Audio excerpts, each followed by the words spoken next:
Hi friends, எல்லோரும் எப்படி இருக்கீங்க? நல்லா இருப்பீங்க. பேசும் கிரகங்களிலிருந்து உங்கள் நித்யா ராஜேந்திரன். ஃப்ரெண்ட்ஸ், இன்றைக்கி சித்ரா பௌர்ணமி இல்லைங்களா? இந்த சித்ரா பௌர்ணமிக்கு நிறைய பேர் நிறைய விஷயங்கள் சொல்லிகிட்டே இருக்காங்க ஃப்ரெண்ட்ஸ். சித்ரா பௌர்ணமி இப்படி கொண்டாடணும், அப்படி கொண்டாடணும், அதெல்லாம் செஞ்சு வைக்கணும், தயிர் சாதம் வைக்கணும், 5 வகை சாதம் வைக்கணும், அந்த மாதிரி இப்படி பூஜை பண்ணுங்கள், அப்படி பூஜை பண்ணுங்கன்னு ஒருத்தர் 2 பேர் இல்லை, ஏகப்பட்ட பேர் ஏகப்பட்ட விஷயங்களை சித்ரா பௌர்ணமிக்காக சொல்கிறாங்க. ஓகேங்களா? அது சித்ரகுப்தனுடைய பிறந்த நாள், சித்ரகுப்தனை சிவன் உருவாக்கிய நாள் அப்படியெல்லாம் சொல்கிறாங்க. ஓகே, இருக்கட்டும், அதிலலாம் ஒரு பிரச்சனையுமே கிடையாது. ஆனால் என்ன அப்படின்னா, சித்திரை நட்சத்திரத்தன்னைக்கு பௌர்ணமி வந்த நாள் சித்ரா பௌர்ணமி. இந்த வருஷம் சித்திரை நட்சத்திரத்தன்னைக்கு பௌர்ணமி வரல ஃப்ரெண்ட்ஸ். விசாக நட்சத்திரத்தன்னைக்கு தான் பௌர்ணமி வருது. இன்றைக்கி விசாகம், இன்றைக்கி பௌர்ணமி. ஓகேங்களா? விசாகத்துக்கு முன்னத்து நட்சத்திரம் சுவாதி, அதுக்கு முன்னத்து நட்சத்திரம் தான் சித்திரை.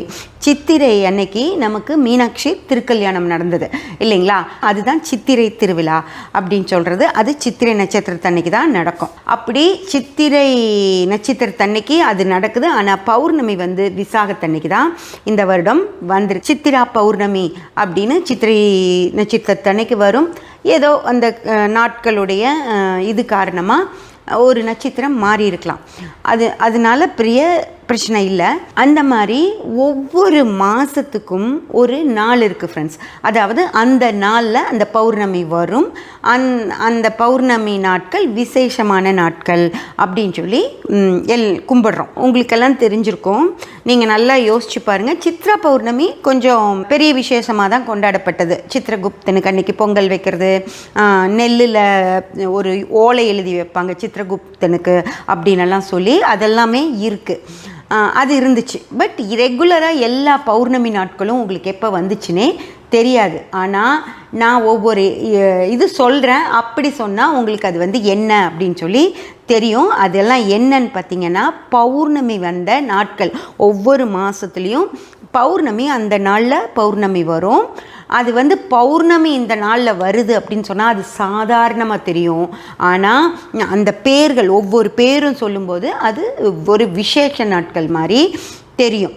என்ன அப்படின்னு சொல்லி பார்த்தீங்கன்னா, இந்த சித்ரா பௌர்ணமி அப்படின்னு சொன்னால் அது மட்டும்தான் பௌர்ணமியை குறிப்பிட்டு வரும். சித்ரா பௌர்ணமி அப்படின்னு சொல்லுவாங்க. அது விசேஷகரமான நாள் அப்படின்னு சொல்லி அது எல்லாருமே நம்ம அம்மா பாட்டி எல்லாருமே இந்த சித்ரா பௌர்ணமிங்கிறத உங்களுக்கு சொல்லியிருப்பாங்க. அது விசேஷமான நாள், அன்னைக்கு கோயிலுக்கு போயிட்டு வரணும் அப்படின்னு சொல்லியிருப்பாங்க. அது உங்களுக்கு தெரிஞ்சிருக்கும். அடுத்து பார்த்திங்கன்னா, வைகாசி விசாகம் அப்படின்னு சொல்லுவாங்க. அதாவது சித்திரை மாதம் முடிஞ்சு அடுத்த மாதம் வைகாசி மாதம் வரும். வைகாசி மாதம் விசாகத்தன்னைக்கு பௌர்ணமி வருது அப்படின்ற ஒரு கால்குலேஷன் இருந்தது. அதில் வைகாசி பௌர்ணமின்னு சொல்ல மாட்டாங்க, வைகாசி விசாகம் அப்படின்னு சொல்லுவாங்க. அது ரொம்ப முக்கியமான நாள். அதாவது வைகாசி விசாகம் அப்படிங்கிறது ஒரு இது மாதிரி வரும். அது சொல்கிறதுக்கு ஒரு கோட் வேர்டு மாதிரி நல்லா இருக்கும். வைகாசி விசாகம் அப்படின்னு சொல்கிறது. வைகாசி விசாகம் ரொம்ப விசேஷம் முருகருக்கு அப்படின்னு விசாக நட்சத்திரம் முருகருக்கு ரொம்ப விசேஷமானது. அன்னைக்கு நிறைய பூஜை புனஸ்காரங்கள் எல்லாம் செய்யணும் அப்படின்னு சொல்லுவாங்க. அதே போல் விசாகம் முடிஞ்சு ஆனி மாதம் வரும் ஃப்ரெண்ட்ஸ். ஆனி மாதம் அப்படின்றதுல அவங்களுக்கு எதுவும் கரெக்டாக கிடைக்கலையா, அந்த நட்சத்திரம் சரியாக வரலையா என்னன்னு தெரியல. ஆனால் ஆனி மாதம் வேறு நிறைய விஷயங்கள் இருக்கிறனால பௌர்ணமி விஷயத்தை எடுக்கலை. அதுக்கடுத்தது பார்த்திங்கன்னா ஆடி மாதம் வரும் ஃப்ரெண்ட்ஸ். ஆடி மாதத்தில் ஆடி பூரம் அப்படின்னு எடுத்திருக்காங்க. இருந்தாலும் கூட அதில் கருட பஞ்சமி, நாக பஞ்சமி, ஆடி அமாவாசை அப்படிங்கிற அந்த முக்கியமான நாட்கள் இருந்ததால் இந்த பௌர்ணமி அங்கே வெளியே வரலை. ஆவணி மாதம் பார்த்தீங்க அப்படின்னு சொன்னால் சூப்பராக ஒரு கரெக்டாக கிடைச்சது. ஆவணி அவிட்டம் அப்படின்னு சொல்லுவாங்க. ஆவணி அவிட்டம் நிறைய பேர்த்துக்கு தெரிஞ்சிருக்கும். அன்னைக்கு அது செய்யணும், இது செய்யணும் அப்படின்னா அன்றைக்கி ஒரு விசேஷ நாட்கள் மாதிரி அதெல்லாம் செஞ்சாங்க. ஆவணிக்கு அப்புறம் பார்த்திங்கன்னா புரட்டாசி வந்துடும் ஃப்ரெண்ட்ஸ். புரட்டாசியில் பெருசாக பௌர்ணமி பேசப்படலை. ஆனால் புரட்டாசி மாதமே பெருமாளுக்கு ரொம்ப விசேஷமான மாதமாக இருந்தது.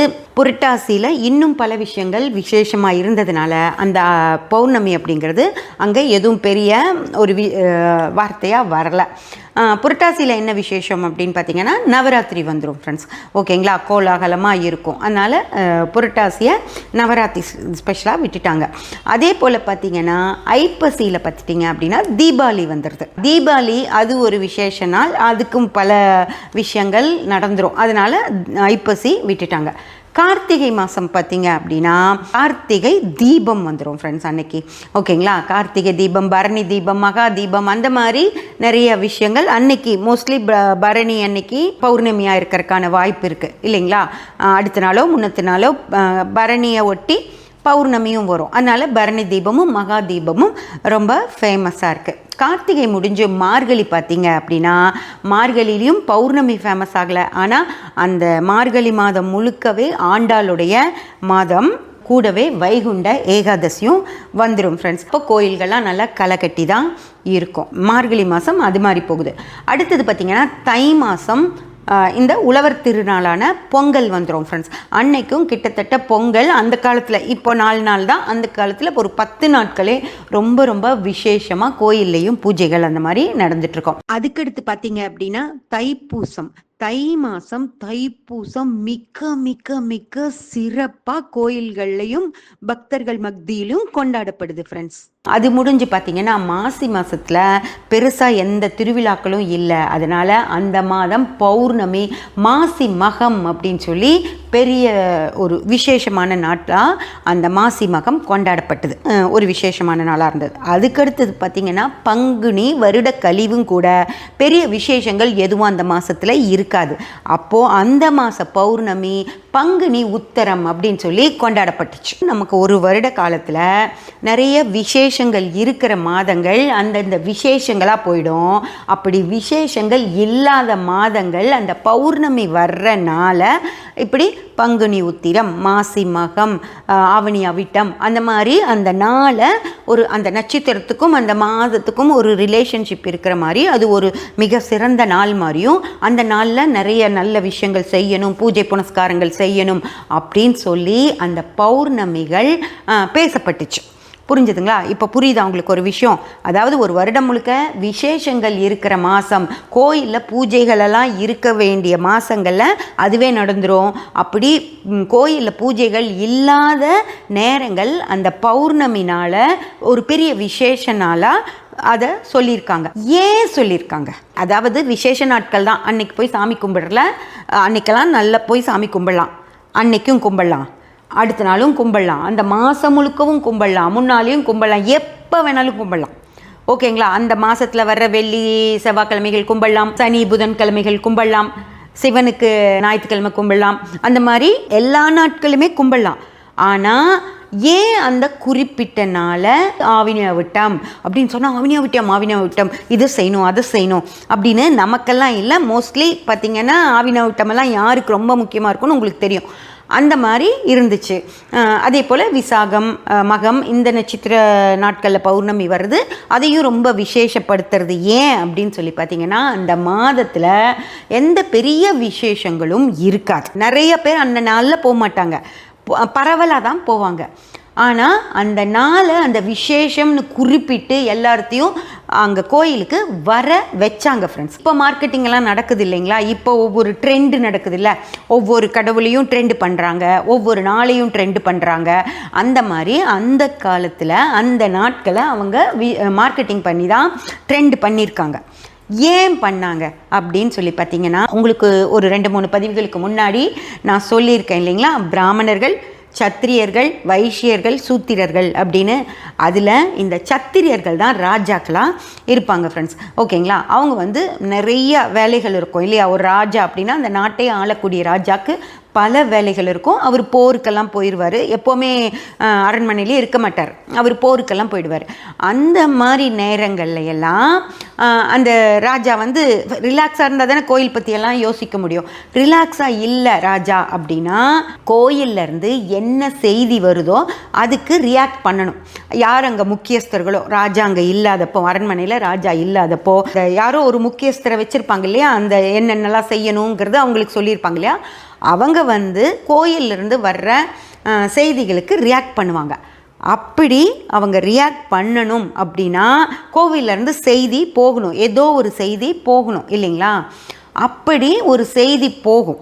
அந்த செய்தி என்ன அப்படின்னு சொல்லி பார்த்தீங்கன்னா, அதாவது பிராமணர்கள் அப்படிங்கிறவங்க வந்து ரொம்ப கௌரவமானவங்க. இப்போ வைஷ்யர்கள் அவங்களுக்கு என்ன வேணும் அப்படின்னு நேராகவே சொல்லி, எங்களுக்கு இப்போது இந்த மாதிரி புதுசாக ஒரு வைஷ்யர் அவர் நகைக்கடை வச்சுருக்காருன்னு வச்சுக்கோங்க, அவர் நேராக அந்த முக்கியஸ்தர்கள்கிட்ட சொல்லி இந்த மாதிரி ராணிகள் எல்லாம் பார்க்கணுங்க, இந்த மாதிரி புது நகைகள் வந்திருக்கு கடைக்கு, ராணியை பார்த்து இந்த மாதிரி அவங்க பார்த்துருக்க மாட்டாங்க, அந்த வைர வைடூரியங்கள் முத்து பவளங்கள் வந்திருக்கு, அதை நான் ராணிக்கு காட்டணும் அப்படின்னு சொன்னால் அவங்கள அனுப்பிச்சு ராணிக்கிட்ட அனுப்பிச்சு காட்ட சொல்லுவாங்க. ராணி அவங்களுக்கு பிடிச்சதை தேர்ந்தெடுத்து வாங்கிட்டு அவங்களுக்கு பணமும் கொடுக்க சொல்லிடுவாங்க. ஸோ அவங்களுக்கு பணம் வந்துடும். அது மாதிரி இப்போ ஆடைகள் வச்சுட்ருக்கிற வைஷ்யர்களாக இருந்தாங்க அப்படின்னா அவங்க பார்த்து இந்த மாதிரி புதிய ஆடைகள் வந்திருக்கு அப்படின்னு காட்டி அது விற்று பணம் வாங்கிட்டு போயிடுவாங்க. அதே போல் அரண்மனைக்கு தேவையான விஷயங்கள், பழங்கள், மளிகை பொருட்கள், அந்த மாதிரி என்னென்னலாம் விற்கிறாங்களோ அவங்கெல்லாம் நேரடியாக அவங்க பொருட்களை விற்றுட்டு பணம் வாங்கிட்டு போயிடுவாங்க ஃப்ரெண்ட்ஸ். ஓகேங்களா? அதே போல் சூத்திரர்கள் என்ன பண்ணுவாங்க, வேலைக்கு வந்துட்டு அங்கே இருக்கிற வேலையை செஞ்சு கொடுத்துட்டு அவங்க பணம் வாங்கிட்டு போயிடுவாங்க. ஆனால் பிராமணர்கள் என்ன பண்ண முடியும்? பிராமணர்களுக்கு என்ன வேலைன்னா அங்கே கடவுளுக்கு பூஜை செய்கிறது, கோயில் மட்டும்தான் அவங்கக்கிட்ட இருக்குது. அவங்கக்கிட்ட விற்கிறது அந்த மாதிரி எதுவும் பொருள் இருக்காது. அவங்கக்கிட்ட கோயிலை பார்த்துக்கிற வேலை மட்டும்தான் இருக்குது. அப்போது அவங்களுக்கும் மாதம் ஒரு வருமானம் வரணும் இல்லையா? அவங்களுக்கு தேவையானதெல்லாம் அவங்களும் வாங்கிக்கணும் இல்லையா? அப்போது அவங்க பிராமணர்கள் ரொம்ப கௌரவமானவங்க.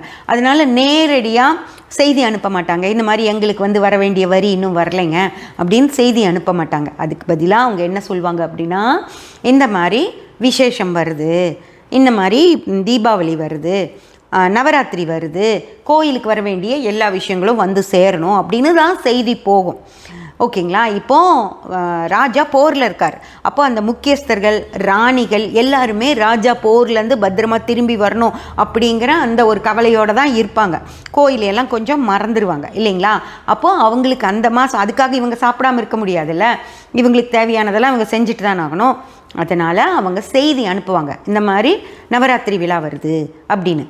அந்த மாதம் நவராத்திரி விழா வர்ற மாதமாக இருந்தால் நவராத்திரி விழா வருது அப்படின்னு சொன்னால் உடனே அரண்மனையிலேருந்து நிறையா பொருட்கள் என்னென்னலாம் போகணுமோ எல்லாமே போகும். தங்க காசுகள், கடவுளுக்கு தேவையான வஸ்திரங்கள், பூஜை பொருட்கள், அது போக அங்கே இருக்கிற அந்த பூஜை செய்யக்கூடிய பிராமணர்களுக்கு அவங்க வீடுகளுக்கு தேவையான பொருட்கள், துணிமணிகள் எல்லாமே போகும். அப்படி போயிடுச்சு அப்படின்னா அவங்களுக்கு பிரச்சனை முடிஞ்சிடும், அந்த மாதத்தோட பிரச்சனை முடிஞ்சிடும். அப்போது அடுத்த மாதம் நவராத்திரி முடிஞ்ச அடுத்த மாதம் தீபாவளி வரும். அப்போ தீபாவளிக்கு கோயிலுக்கு இதெல்லாம் வரி வரணும் அப்படின்னு அனுப்புனாங்கன்னா உடனே தீபாவளி போயிடும். அதுக்கப்புறம் பார்த்திங்கன்னா பொங்கல் வரும். ஓகேங்களா? அப்போ பொங்கலுக்கு இந்த மாதிரி பொங்கல் விழா வர்றதில்ல, அதுக்கு கோயிலில் இதெல்லாம் பண்ணணும் அப்படின்னு சொன்னால் அதுக்கு வரி போகும். அது பொங்கலும் முடிஞ்சிடுச்சுப்பா. இப்போ மாசி மாதம் என்ன பண்ணுறது? எந்த விழாவுமே இல்லை.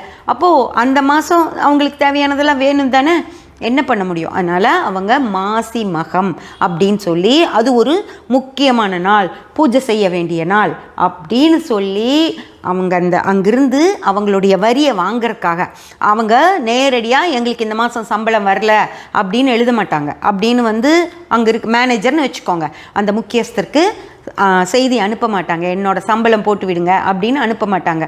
அது அவங்களுக்கு கௌரவ குறைச்சல். அதுக்கு பதிலாக அவங்க மாசி மகம் அப்படின்னு செய்தி அனுப்பும்போது அவங்க உடனே மாசி மகத்துக்கு கோயிலுக்கு செய்ய வேண்டியதெல்லாம் செய்யுங்க, என்னென்னலாம் அனுப்பி வைக்கணுமோ அனுப்புங்க, அங்கே இருக்கிற அர்ச்சகர்களுக்கு தேவையானதெல்லாம் அனுப்புங்க அப்படின்னு சொல்லிடுவாங்க. அப்போ கடகடான்னு என்னென்னலாம் போகணுமோ அதெல்லாம் போயிடும். அவங்களுக்கும் அந்த மாதம் கைக்கு வர வேண்டியது வந்துடும். சரி, அதுக்கடுத்த மாதம் என்னன்னு பார்த்தீங்கன்னா பங்குனி உத்திரம். புரிஞ்சதுங்களா?